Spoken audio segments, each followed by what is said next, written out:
ఓం నమఃశివాయ. హరి ఓం. వ్యాస విరచిత సంస్కృత మహాభారతంలో ఆది పర్వంలో మనం 133వ అధ్యాయం చెప్పుకుంటున్నాం. అందులో నకుల సహదేవుల యొక్క జనన వృత్తాంతం అయిపోయింది. ఈ పంచపాండవులు బాల్యంలో మొట్టమొదట ఎవరి దగ్గర విద్యాభ్యాసాన్ని పొందారు, శతశృంగ ఋషులు మహర్షులు పాండురాజు ఏ విధంగా ఆనందించారు ఈ పిల్లలతో అనేటువంటిది నేటి ప్రవచనంలో ముఖ్యంగా మనం చెప్పుకోబోతున్నాం. ముందుగా దైవ ప్రార్థన చేసుకున్నాం. ఓం శుక్లాంబరధరం విష్ణుం శశివర్ణం చతుర్భుజం ప్రసన్నవదనం ధ్యాయేత్ సర్వవిఘ్నోపశాంతయే.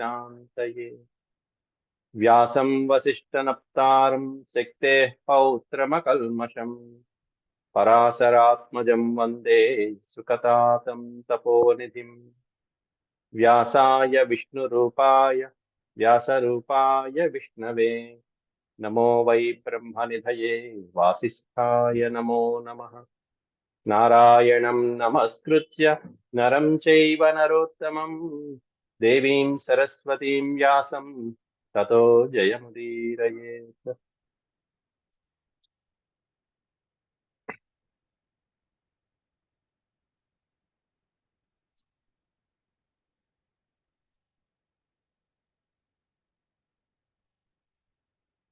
నూట 33వ అధ్యాయంలో 23 శ్లోకాల వరకు మనం ముందుగా చూసుకున్నాం.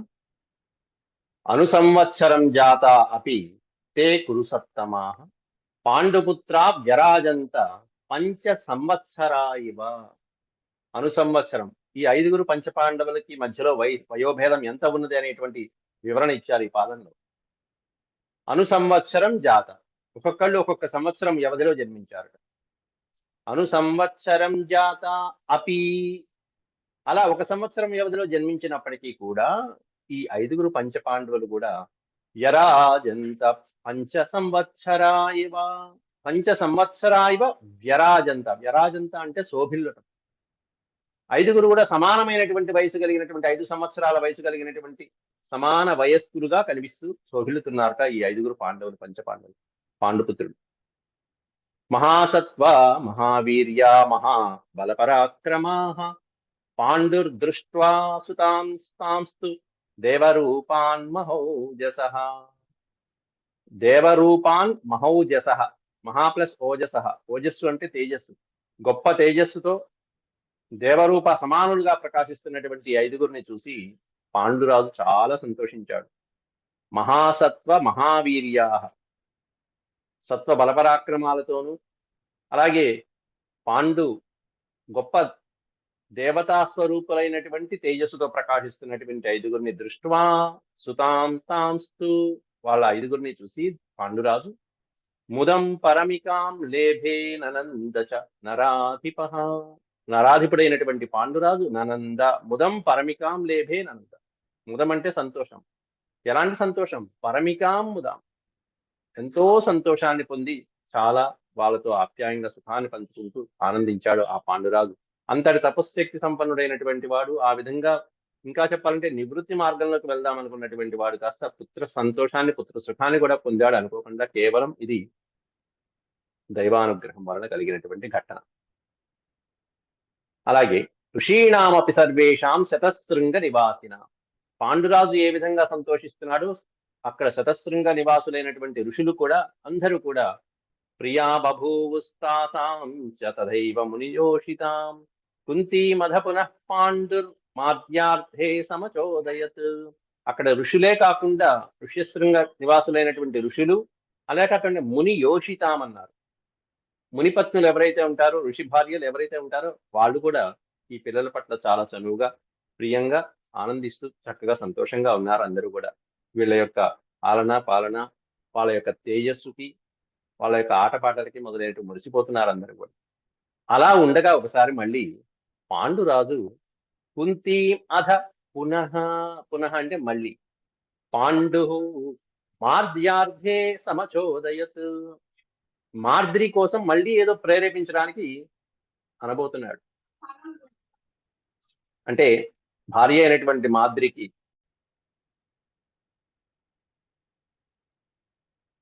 కుంతీ మధ పునః పాండుర్ మాద్యార్థే సమచోదయ.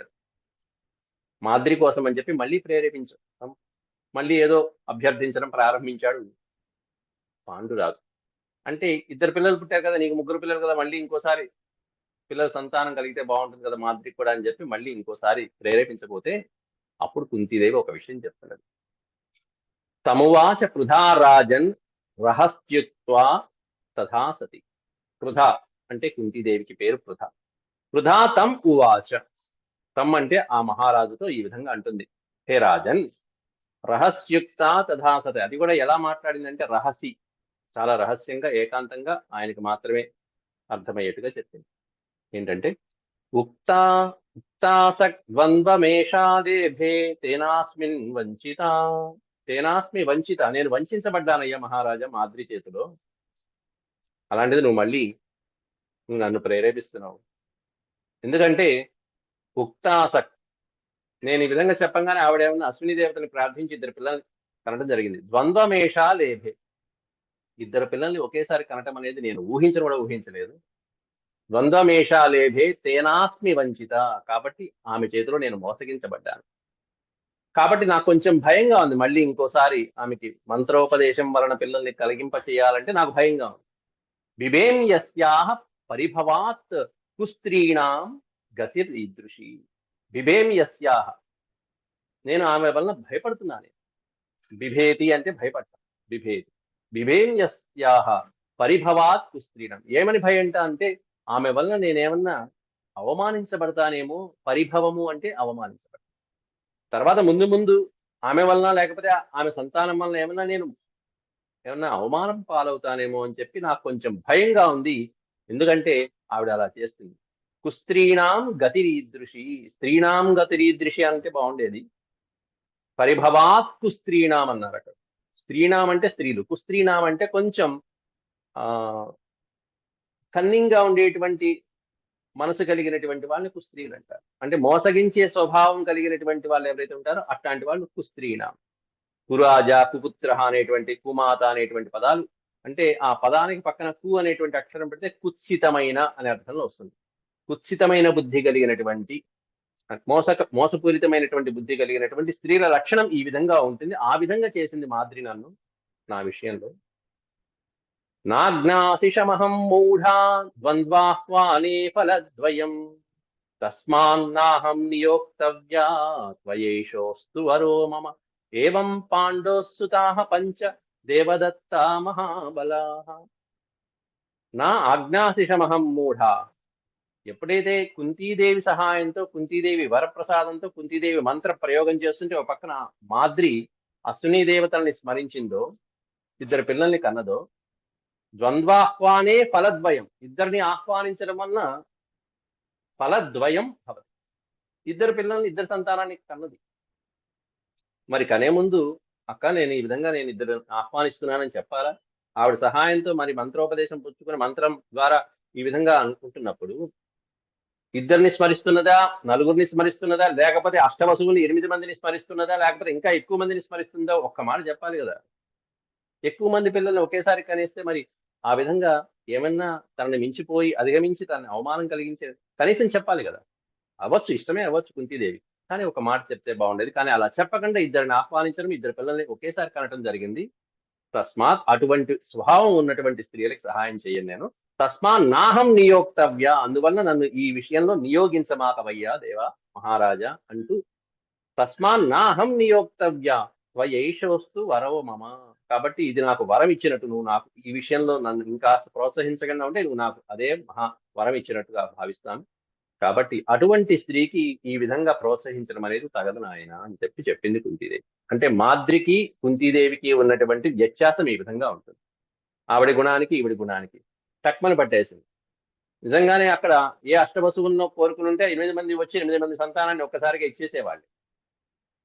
అట్లా చాలా మంది ఏకాదశి రుద్రులని 11 మంది ఉంటారు. ఇట్లా వీళ్ళని ఎవరిని కోరుకోకుండా కేవలం ద్వాదశాదిత్యులు ఇట్లాంటి వాళ్ళని ఎవరిని కోరుకోకుండా కేవలం అశ్విని దేవతలు ఇద్దరితో సరిపెట్టింది మాద్రి. అదొక వరం పంచపాండవులు.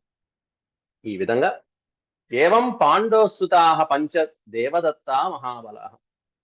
దేవతా వరప్రసాదులైనటువంటి 5 సుతులు, 5 కుమారులు పాండవులకి ఈ విధంగా మొత్తం పుత్రులు లభించడం జరిగింది. సంభూత కీర్తిమంతశ్చ కురు వంశ వివర్ధనా శుభలక్షణ సంపన్న సోమవత్ ప్రియదర్శన.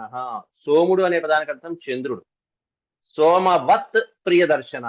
ప్రియదర్శన అంటే అందరూ కూడా చంద్రుడిలాగా చక్కగా కాంతివంతంగా చంద్రుడిలాగా అందగాళ్ళులాగా తయారయ్యారు. సోమవత్ ప్రియదర్శన అంటే చూడచక్కని రూపం కలిగినటువంటి వాళ్ళు చంద్రుడిలాగా. సంభూత కీర్తిమంతశ్చ చక్కటి కీర్తిమంతులైనటువంటి వాళ్ళు.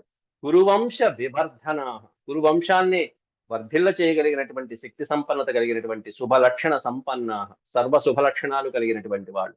రాజు అనేటువంటి వాడు ఎలా ఉండాలి, అటువంటి శుభ లక్షణాలు ఏవైతే ఉంటాయో, సాముద్రిక చిహ్నాలు ఏవైతే ఉంటాయో అవన్నీ కలిగినటువంటి వాళ్ళు వీళ్ళు. అలా చంద్రుడు ఏ విధంగా అందరికీ చూడచక్కని వాడు, అలా ఆహ్లాద దర్శనాన్ని కలిగించేటువంటి వాళ్ళు వీళ్ళ ఐదుగురు కూడా. అంతేకాకుండా అంత మృదువైన వాళ్ళే అనుకుంటే పక్కన ఇంకా గంభీరమైనటువంటి పదాలు వాడారు. సింహ దర్పా మహేశ్వాసాహ సింహ విక్రాంతగామిన సింహగ్రీవా మనుష్యేంద్ర వవృధుర్దేవ విక్రమాః. దేవ విక్రమ పరాక్రమాలతో శోభిల్లేటువంటి ఐదుగురు కూడా సింహ దర్ప, సింహములాగా మంచి గర్వంతో అహంకార బ్రహ్మాండమైనటువంటి సౌష్ఠవంతో మహేశ్వాసాహ సింహ విక్రాంతగామిన సింహ విక్రాంతగామిన అంటే సింహములాగా పరాక్రమించగలిగినటువంటి అద్భుతమైనటువంటి నడక కలిగినటువంటి వాళ్ళు. గామిన సింహము వంటి నడక కలిగినటువంటి వాళ్ళు. సింహగ్రీవ అద్భుతమైనటువంటి సింహము వంటి కంఠము కంఠధ్వని కలిగిన వాళ్ళు. సింహం కంఠధ్వని ఏ విధంగా గంభీరంగా భయాన్ని గొలిపేటువంటి విధంగా ఉంటుందో ఆ విధంగా కలిగినటువంటి వాళ్ళు. అటువంటి ఈ మనుజేంద్రులు మనుష్యేంద్రాహ మానవేంద్రులైనటువంటి ఐదుగురు కూడా బవృధుర్దేవ విక్రమాః దేవతా విక్రమ పరాక్రమాలతో శోభిల్లుతున్నారయ్యా. వివర్ధమానాస్తే తత్ర పుణ్యే హైమవతే గిరే. హైమవతే గిరి అంటే హిమవత్ పర్వతాల యొక్క గిరుల పైన, ఆ సతశృంగ పర్వత శిఖరాల పైన వివర్ధమాన తత్ర పుణ్యమైనటువంటి ఆ హిమవత్ శిఖరాల మీద దినదిన ప్రవర్ధమానమవుతున్నారు, పెరిగి పెద్దవాళ్ళు అవుతున్నారు. విస్మయం జనయామాసుర్ మహర్షీణాం సమేయుషాం. పెరుగుతున్న కొద్దీ అక్కడ ఉన్నటువంటి మహర్షులకి విస్మయం జనయామాస ఆశ్చర్యానందాన్ని కలిగిస్తున్నారట. వాళ్ళ యొక్క అద్వితీయమైనటువంటి విద్యా పారంగతులతో ఆశ్చర్యాన్ని కలిగిస్తున్నారు చిన్న వయసులోనే. జాతమాత్రానుపాదాయ శతశృంగ నివాసినః పాండోః పుత్రానమంత్యంత తాపసాః స్వాన్ ఇవాత్మజాన్. ఈ పాండుపుత్రులు ఐదుగురిని కూడా తాపసులందరూ కూడా ఎలా భావిస్తున్నారంటే స్వాన్ ఇవ ఆత్మజాన్. ఆత్మజాన్ అంటే తమ బిడ్డల వలె చూసుకుంటున్నారట. ఆత్మజులు అంటే తమ ఆత్మతో పుట్టినటువంటి వాళ్ళని ఆత్మజులు అంటారు. స్వాన్ ఇవ ఆత్మజాన్ జాతమాత్రానుపాదాయ. పుట్టినప్పటి నుంచి ఆ శతశృంగ మహర్షులందరూ కూడా పాండుకుమారుల ఐదుగురిని తమ బిడ్డల వలె చూసుకుంటున్నారు, ఆనందిస్తున్నారు.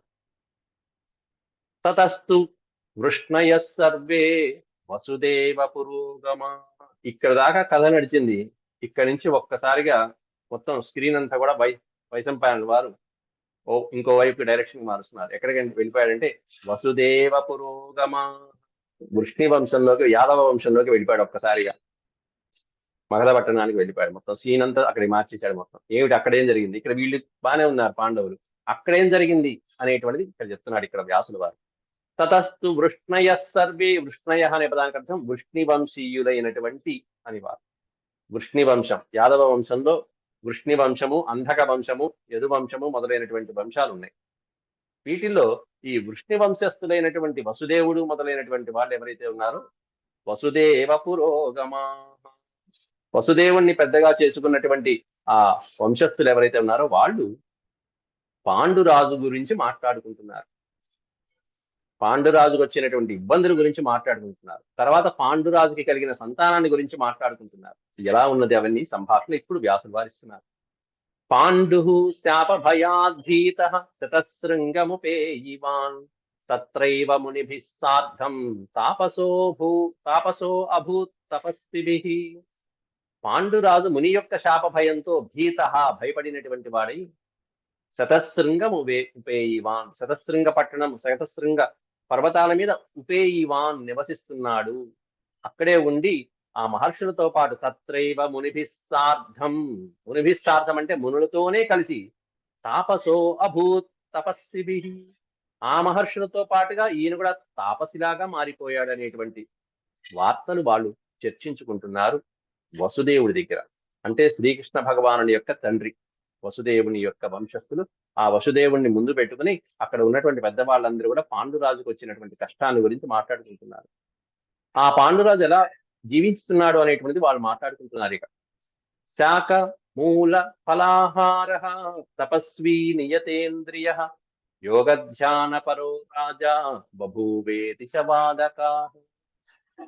శాకమూలం, శాకములు అంటే కూరలు, కూరలు దుంపలు, దుంపలు మూలములు అంటే చెట్ల కింద ఉండేటువంటి దుంపలు ఏవైతే ఉంటాయో శాకమూల ఫలాహార తపస్వి నియతేంద్రియ. ఇంద్రియాలను నిగ్రహించుకుంటూ ఇంద్రియాలని జయిస్తూ కందమూల ఫలాలనే భోజనంగా స్వీకరిస్తూ ఆహారంగా తీసుకుంటూ యోగధ్యాన పరో రాజా, రాజైనటువంటి ఆ పాండురాజు పరమ యోగంలో నిలుస్తూ అలాగే తపస్సు చేసుకుంటున్నాడు అనేటువంటి వార్తలు వినిపిస్తున్నాయి వాళ్ళకి. ఆ విధమైనటువంటి వార్తలు విని ప్రబ్రువంతి స్మ బహువస్త్ర శ్రుత్వా శోకకర్షిత పాండోః ప్రీతి సమాయుక్త కదా శ్రోష్యామ సంకథాః. ప్రబ్రువంతి, వాదకాః ప్రబ్రువంతి. వాదకాః అనే పదానికి అర్థం ఏంటంటే జనాపవాదము అంటారు. అంటే జనులు మాట్లాడుకునేటువంటి మాటల ద్వారా వాళ్ళ యొక్క చర్చల ద్వారా వాళ్ళు ఈ విధమైనటువంటి విషయాలన్నీ విన్నారు. లేకపోతే వార్తాహరులని కొంతమంది ఉంటారు. అంటే వార్తల్ని మోసుకొచ్చేవాళ్ళు, కాస్త గూఢాచారులు లాంటి వాళ్ళు ఎవరైతే ఉంటారో వేగులు అంటారు వాళ్ళని. అలాంటి వాళ్ళ ద్వారా మెల్లగా ఇవన్నీ శోకకర్షితాః వాచాః, బాధని కలిగించేటువంటి వచనాలన్నీ విని అయ్యో పాండురాజుకి ఇంత కష్టం వచ్చిందే, పాండురాజు మళ్ళీ ఎటువంటి సంతోషాన్ని ఎప్పుడు పొందుతాడో కదా, గొప్ప సంతోషాన్ని ఎప్పుడు ఆనందాన్ని పొందుతాడో కదా అని చెప్పి అనుకుంటున్నారు. పాండోః ప్రీతి సమాయుక్తాః కదా శ్రోష్యామ సంకథాః. పాండురాజు సంతోషంగా ఉన్నాడు, పాండురాజు ఆనందంగా ఉన్నాడు అనేటువంటి వార్తలు కదా శ్రోష్యామ, ఎప్పుడు వింటామో కదా అని చెప్పి వాళ్ళందరూ కూడా వసుదేవుని యొక్క వంశంలో ఉన్నటువంటి వృష్ణి వంశీయులందరూ మాట్లాడుకుంటున్నారట. ఎందుకు మాట్లాడుకుంటున్నారు, ఏమిటి వీళ్ళకి వాళ్ళకి సంబంధం అంటే కుంతీదేవి వసుదేవుడికి చెల్లెలు కుంతీదేవి కాబట్టి పృథ. ఈ విధమైనటువంటి సంబంధంతో, అందుకే కృష్ణ మేనత్త అత్తయ్య అని పిలుస్తూ ఉంటాడు కాబట్టి ఈ విధమైనటువంటి సంబంధంతో ఇక్కడ వాళ్ళు ఈ కుంతీదేవికి సంబంధించినటువంటి పాండురాజు గురించి మాద్రి గురించి వీళ్ళందరూ ఎప్పుడు శుభవార్తలు వింటామా అని చెప్పి ఎదురు చూస్తూ ఉన్నారు. అయితే ఇత్యేవం కథయంతస్తే వృష్ణయః సహ బాంధవైః పాండోః పుత్రాగమం శ్రుత్వా సర్వే హర్ష సమన్వితాః. ఒకానొక కాలంలో శుభ సమయంలో ఇత్యేవం కథయంతః తే, ఈ విధంగా మాట్లాడుకుంటున్నటువంటి వాళ్ళకి వృష్ణయః సహ బాంధవైః, బంధువులతో పాటు ఆ వృష్ణి వంశంలో వాళ్ళు ఈ విధంగా మాట్లాడుకుంటూ ఉంటే పాండోః పుత్రాగమం శ్రుత్వా, పాండురాజుకి దైవవశాత్తు పుత్ర సంతానం కలిగింది అనేటువంటి వార్త శ్రుత్వా విని సర్వే హర్ష సమన్వితాః, అందరూ కూడా హర్ష సమన్వితాః, ఆనంద చకితులైపోయారట, పరమానంద భరితులైపోయారట. హర్షము అంటే ఆనందం, సంతోషం. సభా జయంతస్తే అన్యోన్యం వసుదేవం వచో బ్రువన్, వసుదేవుడితో ఇక చర్చించారట అందరూ కలిసి. సభా జయంతః తే అన్యోన్యం, అన్యోన్యం అంటే ఒకరికొకరు, ఒకరినొకరు సభాజయంతః.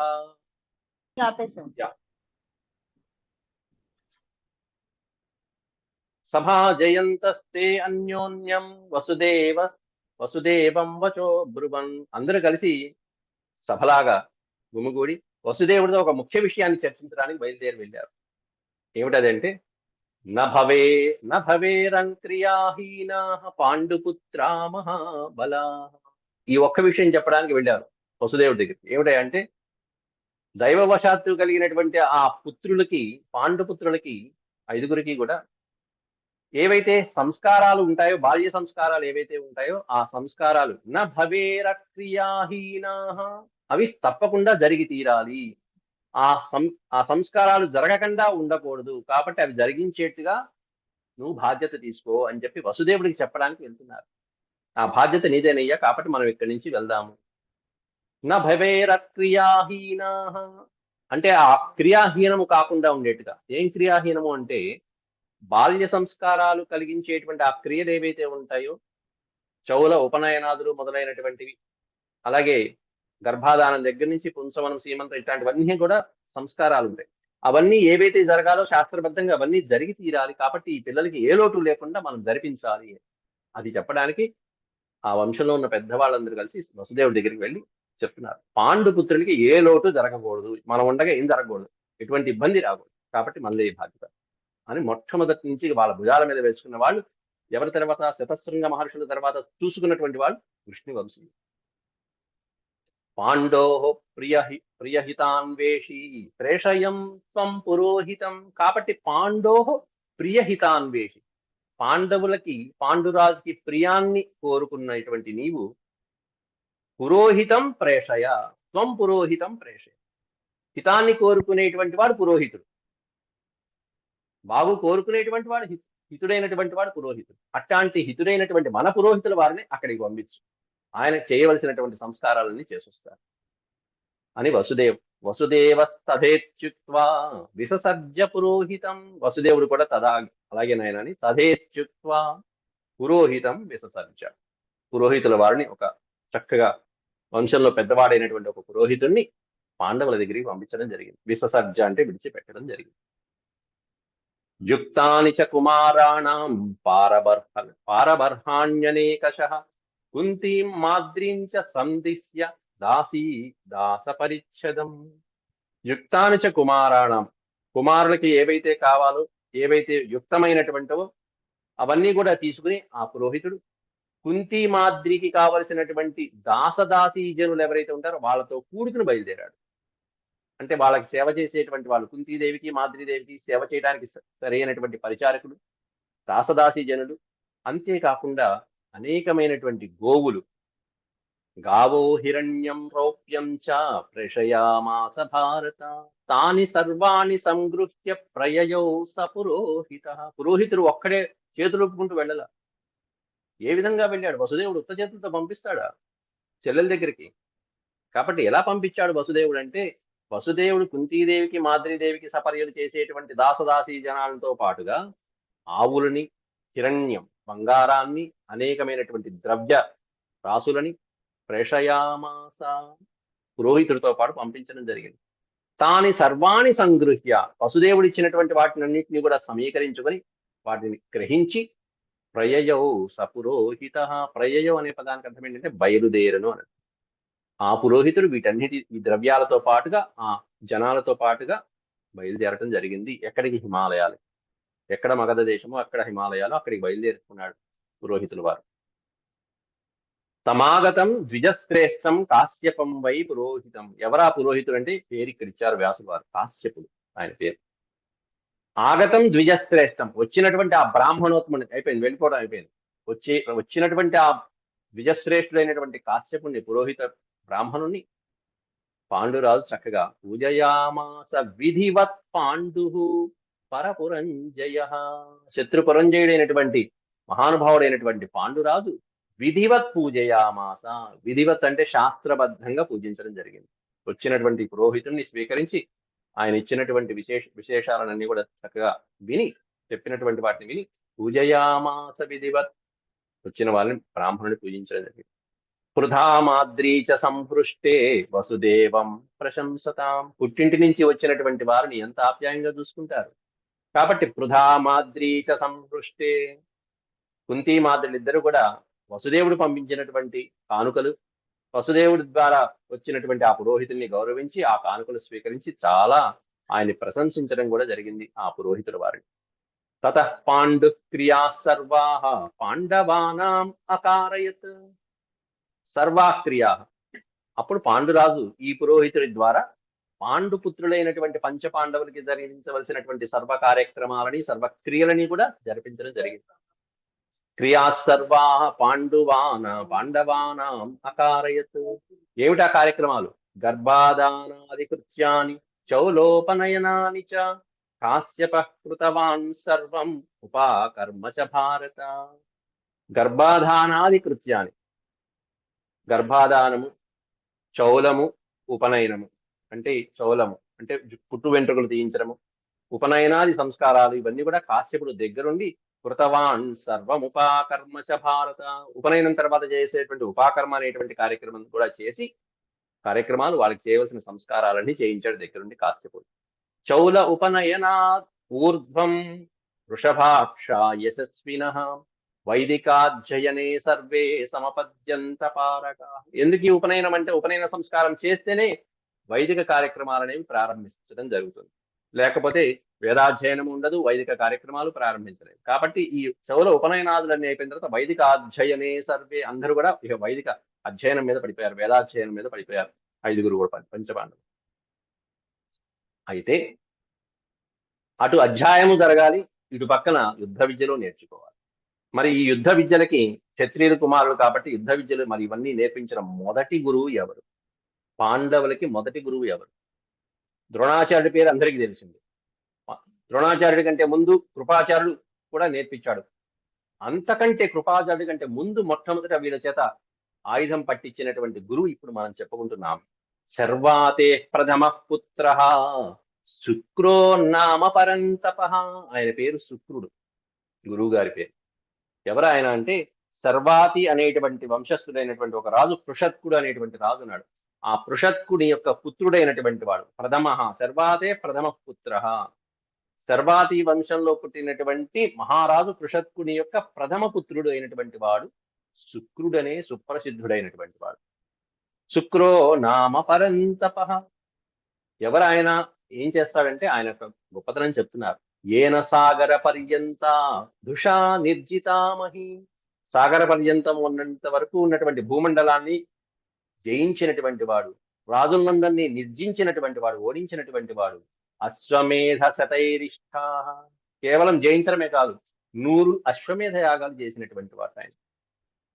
అశ్వమేధ శతై ఇష్ట్యా.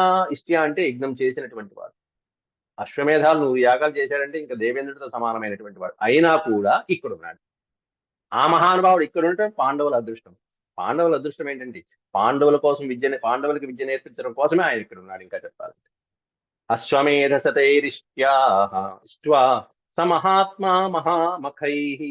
మహామఖై గొప్ప గొప్ప యాగాలు ఆచరించినటువంటి వాడు ఆయన. ఆరాధ్య దేవతా సర్వ, సమస్తమైనటువంటి దేవతల్ని ఆరాధించాడు. పితృనపి మహామతి. పితృన్ అపి అంటే పితృదేవతల్ని, అనేకమైనటువంటి దేవతల్ని కూడా ఆరాధించినటువంటి బుద్ధిమంతుడైనటువంటి వాడు ఆ శుక్రుడు అనేటువంటి మహానుభావుడు. అట్లాంటి మహారాజు ఇప్పుడు శతశృంగే తపస్తేపే శాకమూల ఫలాసన. అన్ని వదిలిపెట్టేసి, రాజ్యాలు వదిలిపెట్టేసి, మొత్తం అన్ని వదిలిపెట్టేసి శతశృంగ పర్వతంలో తపస్సు చేసుకుంటూ కందమూల ఫలాలు భక్షిస్తూ అక్కడే కఠోరమైనటువంటి తపస్సులో ఉన్నాడు, నిష్ఠగా ఉన్నాడు. తేనోపకరణ శ్రేష్టై శిక్షయా చోపబృంహిత. పాండవుల యొక్క జననము, ఈ పంచపాండవుల యొక్క జననము చూసి ఆయన కూడా ముచ్చటపడి ఇలాంటి వాళ్ళకి కదా విద్య నేర్పించవలసింది, నాకు వచ్చిన విద్య అని చెప్పి తేన ఉపకరణీయ శ్రేష్టై, శ్రేష్టమైనటువంటి ఉపకరణాలతో శిక్షయాచ ఉపబృంహిత, అద్భుతమైనటువంటి శిక్షణ ఇవ్వడం ప్రారంభించాడు ఇక వాళ్ళకి మొట్టమొదటి గురువు ఈ శుక్రుడు. తత్ప్రసాదాత్ ధనుర్వేదే సమపద్యంత పారగా. అటు పక్కన వేదంలో, ఇటు పక్కన ధనుర్వేదంలో నిష్ణాతులు అవుతున్నారు పంచపాండవులు ఐదుగురు కూడా. సమపద్యంత పారగాహ. పారగాహ అనే పదానికి అర్థం నిష్ణాతులు, ఎక్స్పర్ట్స్ అవుతారు. గదాయాం పారగో. మొట్టమొదట భీమసేనుడు గదలో పారంగతుడయ్యాట, నిష్ణాతుడైనటువంటి వాడు భీమసేనుడు. గదాయాం పారగో భీమా స్తోమరేషు యుధిష్ఠిర. తోమర బల్యాలు విసరటాలు ఇట్లాంటి వాటిలో యుధిష్ఠిరుడు నేర్పరయ్యాడు. గదాయుద్ధంలో భీముడు, తోమరాల విసరటంలోనే ఉన్న ధర్మరాజు. అసిచర్మణి నిష్ణాతౌ యమౌ సత్వబతాంబరౌ. అసిచర్మణి నిష్ణాతౌ అంటే అసి అంటే కత్తి, కత్తి డాలు మొదలైనటువంటి ఆ యుద్ధాలలో నిష్ణాతులైనటువంటి వాళ్ళు ఎవరయ్యా అంటే యమౌ అంటే కవల పిల్లలు, అంటే నకుల సహదేవులు ఇద్దరు కూడా దాంట్లో నిష్ణాతులయ్యారు. సత్వబతాంబరౌ ధనుర్వేదే గతః పారం సవ్యసాచీ పరంతప. సవ్యసాచి అయినటువంటి ఆ అర్జునుడు ధనుర్వేదంలో నిష్ణాతుడయ్యాడు, పారంగత, ధనుర్వేద విద్యలో నిష్ణాతుడయ్యాడు. శుక్రేణ సమనుజ్ఞాతో మత్సమోయమితి ప్రభో. అనుజ్ఞాయ తతో రాజా శక్తిం ఖగం తతశ్చరాన్. ఈ ఐదుగురిలో కూడా ఈ గురువు గారి యొక్క దృష్టి అర్జునుడి మీద పడింది మొట్టమొదట. శుక్రేణ సమనుజ్ఞాతో మత్సమోయం ఇది ప్రభ. ఈ అర్జునుడు, ఈ పిల్లవాడు నాతో సమానమైనటువంటి వాడు అని భావించేశాడు గురువు గారు. నాతో సమానమైనటువంటి వాడు ఇతడు, కాబట్టి అతనికి కావలసినవన్నీ ఇవ్వాలి నేను అని చెప్పి అనుజ్ఞాయ తతో రాజా శక్తిం ఖగం తతశ్చరాన్. శక్తి ఆయుధాన్ని ఇవ్వడం జరిగింది. శక్తి ఆయుధాన్ని, ఖడ్గాన్ని, అలాగే గొప్ప గొప్ప బాణాలని ఇవ్వడం జరిగింది. అంతేకాకుండా ధనస్సు ఇచ్చాడు. ధనుశ్చ దమతాం శ్రేష్ఠ తాళమాత్రం మహాప్రవం. తాళమాత్రం అంటే తాళవృక్షం. తాళవృక్షంలోని మాత్రం తాడి చెట్టు ఏ విధంగా అయితే ఉన్నతంగా ఉంటుందో అట్లాంటి ఉన్నతమైనటువంటి శ్రేష్టమైనటువంటి ఒక ధనస్సుని ఆయనకి అర్జునుడికి కానుకగా సమర్పించాడు శుక్రుడు, గురువు గారైన శుక్రుడు. అంతేకాకుండా రకరకాలైనటువంటి ఆయుధాల పేర్లు చెప్తున్నారు ఇక్కడ. విపాట క్షురనారాచాన్ వృద్ధ్రపక్షైరలంకృతాన్ దదౌ పార్థాయ సంహృష్టో మహోరగ సమప్రభాన్. ఉరగ సమప్రభాన్. పెద్ద పెద్ద మహాసర్పాలతో, విషసర్పాలతో సమానమైనటువంటి అతి భయంకరమైనటువంటి అస్త్రాలను ఏవైతే ఉన్నాయో వాటిని అన్నిటిని కూడా తీసుకొచ్చి శుక్రుడు దదౌ పార్థాయ, అర్జునుడికి ఎవరైతే హ్యాండిల్ చేయగలిగినటువంటి సత్తా ఉంటుందో వాళ్ళకి ఇస్తారు గురువులు. అట్లాంటివన్నీ అర్జునుడికి ఇచ్చాడు. అవన్నీ పొంది అర్జునుడు అవాప్య సర్వశస్త్రాన్ని ముదితో వాసవాత్మజ. వాసవుడు అంటే దేవేంద్రుడు, వాసవాత్మజ అంటే ఇంద్రుడు కుమారుడైనటువంటి అర్జునుడు ముదిత అంటే పరమ సంతోషపడిపోయాడు. ఎందుకని? అటువంటి శస్త్రాలు ఎంత విద్య ఇస్తే అంత నేర్చుకుంటున్నాడు వాడు దుంప. అట్లాంటి అస్త్రాలన్నీ పొంది పరమ సంతోషపడిపోతున్నాడు అర్జునుడు. మేనే సర్వాన్ మహీపాలాన్ అపర్యాప్తన్ స్వతేజస. ఆ అస్త్రాలని ధరించి ఇక భూమండలాన్ని జయించినటువంటి విధంగా చాలా సంతోషపడిపోతున్నాడు. ఈ అస్త్రాలతో నేను భూమండలాన్ని అతి సునాయాసంగా జయించగలను కదా అని చెప్పి అనుకున్నాడు అర్జునుడు. ఏకవర్షాంతరాస్పేవం పరస్పరమరిందమా. అందరూ కూడా ఏక సంవత్సర, ఒక్క సంవత్సరం వ్యవధి కాలంలో జన్మించినటువంటి వాళ్ళు వీళ్ళందరూ కూడా. ఏక సంవత్సర అంతరాహ, అంతరము అంటే వ్యవధి, వాళ్ళందరి మధ్యలో ఉన్న వ్యవధి ఏక సంవత్సరమే. అన్వవర్తంత పార్థాశ్చ మాద్రీపుత్రౌ తథైవ చ తేచ 500 చైవ కురువంశ వివర్ధనాః. ఇక్కడ 5గురు పుట్టారు, అక్కడ గాంధారికి 100 మంది పుట్టారు. కలిపితే ఎంతమంది అయ్యా అంటే 500 చైవ. ఈ 105 మంది కురువంశ వివర్ధనాః, కౌరవ వంశాల్ని వర్ధిల్ల చేయగలిగినటువంటి రాకుమారులు వీళ్ళందరూ. సర్వే వవృధురేర్ అల్పేన కాలేనాన్ నాన్స్వివ పంకజాః. సర్వే వవృధిరే అల్పేన కాలేన అపి. అతి తక్కువ సమయంలోనే వీళ్ళందరూ కూడా ఎలా వృద్ధి చెందారంటే పంకజాహ ఇవ, కలువ పూలు. సరస్సులో కలువలు ఏ విధంగా అయితే విచ్చుకుంటాయి ఒక్క రోజులో, అలా ఒక్క రోజులోనే వీళ్ళు ఈ విధంగా వృద్ధి చెందారే అన్నట్టుగా విచ్చుకున్నారట పంకజం వలె. అట్లా 105 మంది కురువంశ వివర్ధలైనటువంటి వాళ్ళు, అక్కడ కౌరవులు ఇక్కడ పాండవులు ఈ విధంగా వృద్ధి చెందారయ్యా అని చెప్పి వ్యాసుడు వారు వివరిస్తుంది. ఇక వచ్చే పాఠంలో పాండురాజు యొక్క మరణం ఏ విధంగా సంభవించింది అనేది మనం చెప్పుకుంటాం. ఇది శ్రీమన్మహాభారతే ఆది పర్వణి సంభవ పర్వణి 333 సమాప్త. శాంతి శాంతి శాంతి. యదక్షరపద భ్రష్టం మాత్రాహీనం చ యద్భవేత్ తత్సర్వం క్షమ్యతాం దేవనారాయణ నమోస్తుతే. సర్వం శ్రీకృష్ణార్పణమస్తు.